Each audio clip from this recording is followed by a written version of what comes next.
ህይወታችሁ ማስተካከል ትችላላችሁ እናንተ። ነገር ግን የነገራችሁት ነገር አለ፣ ለራሳችሁ የተነገራችሁ ታሪክ አለ። አንተ አያልፍልህም፣ አንተ ደሃ ነህ፣ አንተ ቆንጆ አይደለህም፣ ከሰው በታች ነህ፣ አላማረብህም፣ ምን ታሪክ ሁሉ ተነግራችኋል። የማያስፈልጋችሁ የማይጠቅማችሁ እምነት ተሸክማችሁ የምትዞሩ ሰዎች ናችሁ። ስለዚህ ህይወታችሁ ሳይሆን የድሮ ማንነታችሁ አትሩ። በአዲሱ ማንነታችሁ የሚናደድ ቅጥ የሚለው ሰው ካለ ደግሞ ገደል ይግባ። ልንገራችሁ፣ ገደል ይግባ። የኔ ውድ ወንድም እግዚአብሔር ለውጠኝ ብለህ ጠይቀኸዋል አይደለ? ለዛ እኮ ነው እየተፈተንክ ያለኸው። ምክንያቱም መለወጥ እንዳለብህ እግዚአብሔርን ለውጠኝ ብለህ ስትጠይቀው ማለት ነው የዛች ሰከንድ ህይወትህ መፈራረስ ይጀምራል።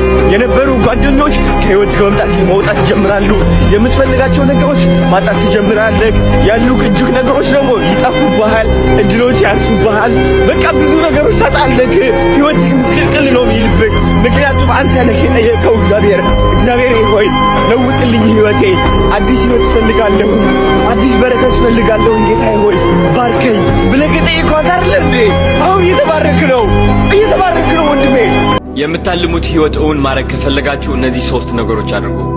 አንደኛ፣ ማሳካት የምትፈልጉትን ህልም ምንም ሳታስቀሩ ወረቀት ላይ ጻፉት። አሁን ለምሳሌ ዓለም ትራቨል ማድረግ የምትፈልጉ ከሆነ ስታዩት አሪፍ ሙድ ውስጥ የሚያስገባችሁ ፎቶዎች ግድግዳችሁ ላይ ለጥፉ። ከዛ ከመተኛታችሁ በፊትና ስትነሱ እነሱ ፎቶዎች እዩዋቸው። ሁለተኛ፣ አይናችሁን በመጨፈን ያ የምታልሙት ቦታ ላይ ራሳችሁን ተመልከቱ። የአየሩ ሙቀት ወይም ደግሞ ቅዝቃዜ፣ የሀገሩ ሽታ፣ እዛ ሀገር ማድረግ የምትፈልጓቸውን ነገሮች አይናችሁ ጨፍናችሁ ኢማጂን አድርጓቸው።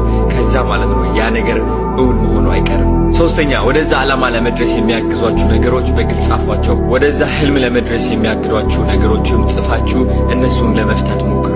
ቀን በቀን እነዚህ 3 ነገሮች ካደረጋችሁ ድሪም ላይፋችሁን ማኒፌስት ማድረግ ትችላላችሁ። ለምን ብዬ ራሴን ጠየቅኩኝ። ለምንድነው ራሴን ምከዳው ሰዎችን ለማስደሰት? ለምንድነው ራሴን መሬት ላይ ዝቅ ማድረገው ሰዎችን ከፍ ለማድረግ? ማን ያስተማረኝ? ከየት ነው ያመጣሁት ይህ ሐሳብ?